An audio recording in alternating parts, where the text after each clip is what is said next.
강의 시작하겠습니다. 이번 시간에 고전적 경험론을 배울 차례인데, 내용을 좀 쭉 읽어볼까요? 영국의 경험론자는, 못하죠? 교재가 문제가 좀 많은데, 영국의 경험론자는 사람들이 여기도 마찬가지로 선험적이라고 해야겠습니다. 선험적 관념을 가지고 태어나지 않는다고 주장합니다. 태어날 때부터 가지는 본유관념은 없다는 거죠. 본유관념은 없다. 다른 말로 하면 선험적 인식도 존재할 수 없다. 이런 뜻이겠죠? 태어날 때의 마음은 백지이다 라고 얘기합니다. 이거를 이 사람들은 어떻게 쓰냐면 타블라 라사라고 합니다. 그러니까 뭐 백지 상태, 다른 말로 하면 백지 상태라는 뜻이겠죠? 다 라틴어예요. 다 그 처음에 원어들이. 이 사람들은 그렇게 얘기하는 거죠. 음, 태어나고 성장하면서 그리고 감각 경험을 하게 되겠죠? 그러면 그 마음의 백지, 그러니까 마음에, 백지 상태인 마음에 관념들이 들어온다는 거예요. 관념들. 관념은 감각한 인상이며, 모든 복잡도 여기 복합으로 바꾸십시오. 모든 복합관념들은 단순한 인상으로 환원되고, 그리고 경험의 결과로 인상들이 생기고, 지금 여기 서술이 지금 순서 없이 막 논리적이지 못한 방식으로 굉장히 막 써져 있는데요. 제가 정리를 다시 한번 해드리겠습니다. 경험의 결과로 인상들이 생기고, 그 인상이, 자, 경험에서 첫 번째 경험을 하죠. 인상이 생깁니다. 이 인상이 관념이 됩니다. 다시 한번 얘기하면, 경험적 지각, 그러니까 경험적 지각을 통해서 우리 마음 안에, 이게 우리 마음이라고 하죠. 이게 백지 상태예요. 경험론자들에 따르면. 그럼 이 안에 인상이 어떤 이미지가 인상이 딱 찍힌다 이거죠. 이걸 인상 혹은 심상이라고도 하고요. 그 인상과 심상 같은 이미지라고 하죠. 이런 것들이 생겨나는데 인상이 생기는데 이 인상들을 혹은 심상들을 추상화합니다. 추상화하면 관념이 된다는 겁니다. 그래서 이 인상을 통해서 관념이 생겨난다는 거죠. 마음속에. 그러니까 들어오는 순서를 잘 익히시면 됩니다. 경험을 통해서 인상이 생기고 인상을 통해서 다시 관념이 생긴다. 이렇게 이해하시면 되는데 지금 여기는 지금 순서들이 막 복잡하게 써져 있어요. 그러니까 그 저자가 그냥 막 써버린 건데 이렇게 쓰면 안 되고 계속해서 봅시다. 따라서 경험론은 세계에 대한 우리의 지식이 뭐에 근거한다? 오직 경험에 근거한다고 주장합니다. 오로지 경험. 지식이 경험의 환원은 정당화의 의미에서 이해될 수 있고 경험을 통해서만 우리의 지식이 정당화된다는 거예요. 경험을 통해서만 정당화된다. 아까 지식의 정당성 문제 삼았잖아요.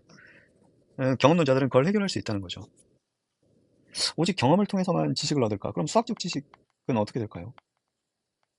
수학적 지식은 경험과 관계없이 분명 맞는 것 같은데, 여기 다시 올려볼까요?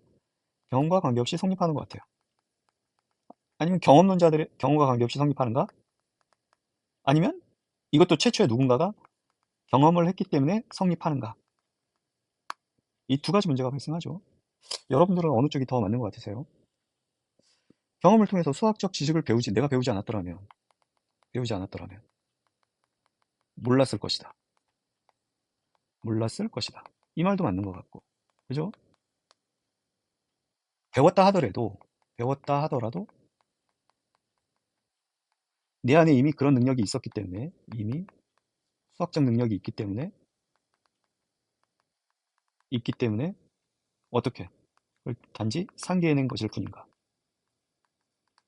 1차 문제예요. 이런 뭐 2 플러스 2는 4 같은 경우는 아무런 문제가 안 됩니다. 근데 자연수는 무한하다. 이거 경험할 수 있습니까? 경험 못 하거든요. 자연수가 무한하다는 건 경험할 수 없습니다. 근데 알아요. 무한하다고. 왜? 이성이 그렇게 말을 하거든요. 우리의 이성이. 사고하는 능력이. 이걸 어떻게 설명할 수 있을까요? 어렵죠. 굉장히 까다롭습니다. 계속해서 봅시다. 근데 물론 우리는 선험적 인식도 가진다는 거예요. 흉 같은 경우에는 그렇게 주장합니다. 선험적 인식도 있다라고 얘기합니다. 경험론자인데. 임에도 불구하고 선험적 인식도 갖는다고 합니다. 로크 버클리와 함께 영국 근대의 경험론을 대표하는데 그는 선험적인 규정할 수 있는 척도를 제시한다. 예컨대 여기 예시가 굉장히 중요한데요. 첫 번째, 이 집은 네 개의 면으로 이루어져 있다는 것은 후험적, 즉 경험적인 판단이라는 것입니다. 그리고 두 번째 예시, 삼각형은 세 개의 면으로 이루어져 있다는 것은 선험적 판단이라는 겁니다. 전자는 부정해도 되지만 전자는 이 집은 4개의 면으로 이루어져 있다. 이걸 부정하면 이루어져 있지 않다가 되겠죠. 이렇게 부정해도 되지만 후자는 부정하면 모순에 빠진다는 거예요. 모순에 빠진다. 삼각형은 3개의 면으로 이루어져 있지 않다. 이런 문제가 생기죠. 네. 어려운 문제가 생겨요. 그쵸? 좀 자세한 내용은 뭐 대면 시간에 좀 더 자세하게 설명하겠지만 우선 여기 교재 내용만 그냥 따라오십시오. 따라서 선험적 판단은 필연적이죠. 필연명제이죠. 분석명제이기도 합니다. 이걸 분석명제라고 한다고 물리학 시간에 배웠었죠. 후험적 판단은 경험적 판단을 얘기합니다. 우연적이에요. 필연적인데 반해서 우연적입니다. 필연적 진리들은 표상 사고의 영역에 존재할 뿐, 표상과 사고의 영역에 존재할 뿐, 세계에 대해서는 아무것도 말해주지 않는다는 거예요. 이게 휴메 주장이에요. 즉 이렇게 얘기하면 이제 수학적 지식에 대해서 조금 설명할 수 있어요. 수학적 지식은 오로지 표상과 사고의 영역에만 존재하지 세계에 대해서는 별로 말해주지 못한다는 거예요. 유추해서 이해한다는 거죠. 그러니까 뭐 사과 2개 살 때 2 플러스 2개 플러스 2개는 뭐 4개다 이런 거는 그냥 유추해서 그렇게 해석한다는 겁니다. 계속해서 보면 세계에 대해 우리가 알고자 한다면 우리는 반드시 경험을 통해서 지식을 얻고 경험에 지식을 근거 지어야 한다고 얘기를 해요. 자, 경험론이 이렇게 보면 세계에 대한 문제 때문에 세계에 대한 문제 때문에 얼핏 맞는 것 같기도 해요. 근데 과연 그럴까? 좀 어려운데 계속해서 봅시다. 귀납의 문제라고 나오죠. 내일도 해가 뜬다는 진술은 내일도 해가 뜬다. 제가 수업 시간에 여러 번 얘기했던 건데 내일도 해가 뜬다. 이 진술, 이 명제. 명제는 선험적으로도 후험적으로도 근거 지을 수 없다는 문제가 발생해요. 첫째, 이는 선언적으로 근거 지어질 수 없어요. 얼핏 보면 자연이 지금까지 그래왔으니 계속해서 그렇게 되리라 믿을 수도 있다. 그러나 이 진술의 부정은 이 진술을 한번 부정해 볼까요? 내일은 해가 뜨지 않는다. 그렇죠? 모순이 생깁니까? 모순 안 생겨요? 이게 무슨 말이냐? 내일도 해가 뜬다. 내일도 해가 뜬다죠. 이 말하고 이 말 사이에는 전혀 모순이 생기지 않는데 왜 그러한가? 요 해 있죠, 해. 태양. 태양이 주어잖아요. 뜬다가 뜨지 않는다가 수로고 하나는 뜬다, 뜨지 않는다. 그러니까 뜬다의 부정이죠. 주어 개념 안에 주어 개념 안에 수어가 포함되어 있습니까? 자, 다시 바꿔서 얘기해 보겠습니다.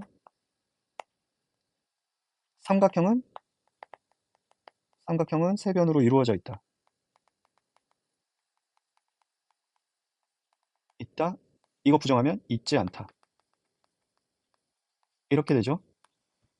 네, 부정하면 모순이 생겨요. 이 둘 사이에는. 부정을 해버리면 요것과 이 1번과 2번 사이에는 모순이 생깁니다. 왜? 삼각형은 요런 것들을 삼각형이라고 하거든요. 그쵸? 삼각형이라는 이 주어 개념 안에 수어 개념, 즉 세 변으로 이루어짐이라는 구성됨이라는 수어 개념이 이미 포함되어 있어요. 주어 개념 안에 중요한 것만 쓰면 수어 개념이 이미 포함되어 있습니다. 그래서 부정하면 모순이 생기는 거죠. 그러나 태양 같은 경우에는 뜰 수도 있고 뜬다고 해도 상관없고 이 뜬다라는 개념이 태양 자체 안에 포함되어 있지 않아요. 뭐 더 쉽게 얘기해 보면 지구가 탄생하기 전으로 돌아가 봅시다. 지구 탄생 전으로. 이 태양이 뜹니까? 지구가 없는데 태양이 뜰 수가 있나요? 불가능하죠. 그리고 태양이라는 말 자체가 떠오름이라는 개념을 포함하고 있지 않기 때문에 떠오름 개념을 포함하지 않기 때문에 태양이 뜨지 않는다라고 해도 전혀 문제가 없습니다. 그래서 이 진술의 부정이 그 어떤 모순도 함축하지 않게 되는 거죠. 모순에 빠지지 않고도 자연현상은 내일은 오늘과 다르게 될 수 있다라고 주장할 수 있습니다. 후험적, 경험적으로도 이 진술은 근거 지어질 수 없다라고 얘기하는데요. 지금까지 경험은 단지 지금까지 경험에 지나지 않는다는 거예요. 그렇죠? 내일은 아직 경험하지 못했고 자연 안에는 자연이 계속 그렇게 될 것이라고 쓰여 있지 않다. 이 말은 지금 무슨 얘기입니까? 지금까지 경험에 대한 진술이 미래의 경험들에 대한 근거를 짓기에는 충분하지 않다라고 얘기합니다. 즉, 이 경험적인 진술은 귀납적인 방식으로 이루어집니다. 귀납적 추론으로. 그죠? 지금까지의 경험, 매일매일의 경험이 쌓인 거잖아요. 근데 이 귀납적 추론의 특징은 뭐였습니까? 이 귀납적 추론을 통해서 얻는 지식의 특징은 오직 개연성만 갖는다는 특징을 가졌죠. 개연성이라는 말은 100%가 아니라는 뜻이었습니다. 그러니까 반드시가 아니라는 뜻이죠. 그러면 반드시 그렇게 되리라고 얘기를 못 하겠죠. 반드시. 그런 뜻이에요. 이성도 경험도 그래서 이성도 경험도 근거를 제공해 줄 수 없다면 지금 이 관찰들을 이어 미래의 비슷한 관찰들이 나올 것이라 가정을 할 수 없다. 요거 지워야 돼요. 이 문장에서는. 경험도 근거를 제공해 줄 수 없다면 이렇게 해야겠죠. 내일은 해가 떠오르지 않는다는 가능성을 배제할 수는 없기 때문이죠. 0.0000001%라도 있다면 말이죠. 이 문제는 미래에 대한 진술뿐만 아니라 모든 백조는 희다와 같은 일반적인 진술에도 해당한다는 거예요. 우리는 이를 이성으로도 경험으로도 근거 지을 수 있다는 거죠. 어, 충분히 가능합니다. 모든 백조는 희다, 희지 않다. 그렇죠? 모든 백조는 희다, 희다. 희지 않다. 이렇게 해도 된다는 거죠. 이게 선언적인가? 선언적 인식이라면 부정했을 때 모순에 빠지는가 아닌가를 보면 된다는 거죠.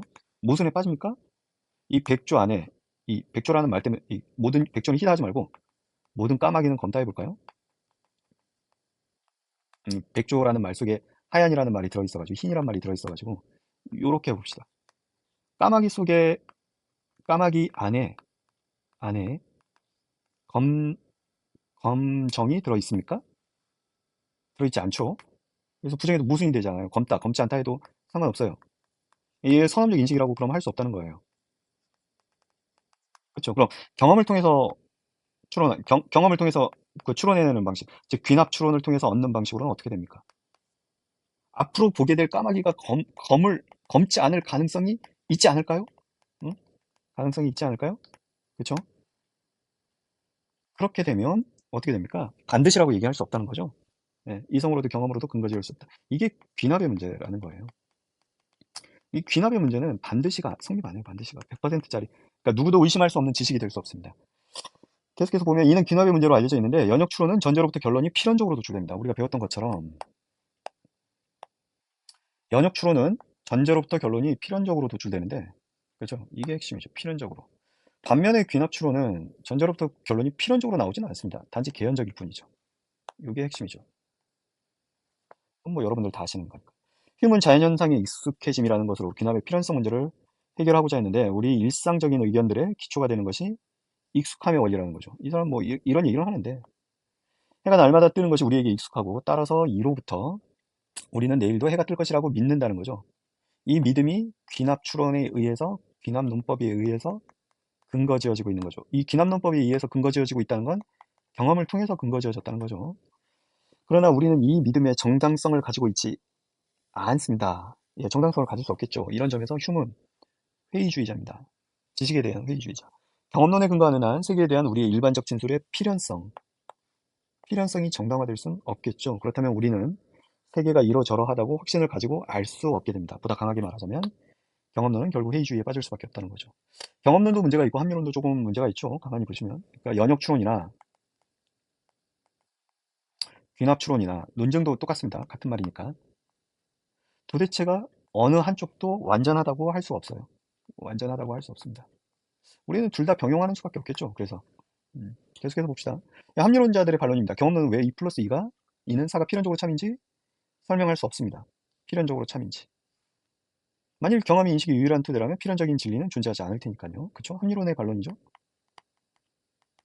인간의 지식은 이제 경험론의 대답이고 인간의 지식은 경험에 근거한다고 합니다. 경험에 근거하는 한 필연성을 확보할 수 없고 근데 경험론자들은 이런 필연적 진리를 찾지 못하는 이유가 경험론의 한계가 아니라 인간의 한계일 뿐이라고 얘기해요. 지금 뭐냐? 경험론에는 오류가 없다는 뜻입니다. 이렇게 얘기할 수 있을까요? 반론 두 번째. 이 대답이 좋은 대답인지 모르겠습니다. 경험론은 결국 우리가 세계에 대해서 확실한 지식을 가질 수 없다는 결론으로 빠지게 되는데 실제로 그렇습니다. 흉은 지독한 회의주의자였죠. 우리는 현재까지 경험적 지각만으로는 모든 x는 뭐뭐하다라는 모든 x 모든 x는 뭐뭐하다라는 보편적 판단을 할 수 없다라고 얘기해요. 모든 x는 뭐뭐하다는 뭡니까? 무슨 명제예요, 이건? 전칙 명제죠. 전칙 명제의 특징은 조건 명제의 성격을 띠고 있고 또 하나가 보편적 주장을 한다는 특징이 있었죠. 미래는 아직 보편적 판단을 할 수 없게 돼요. 그렇죠? 할 수 없죠. 미래는 아직 관찰하지 못했기 때문에 휴문 이 문제를 상세히 다루는데 그게 귀납의 문제였고 지금까지 관찰했다고 해서 미래에 똑같이 관찰할 수 있는가? 예, 근데 오늘까지 뭐 쭉 읽어보시고 계속 갑시다. 대답. 이것도 역시 경험론에 대한 반론이 아니라고 얘기합니다. 인간 인식 능력의 한계를 지적한 것뿐이지 경험론에 대한 올바른 비판이 아니라고 주장하는 겁니다. 대한 올바른 비판이 아니다. 내용을 읽어보면 그런데요. 네, 잠깐 쉬었다 할까요?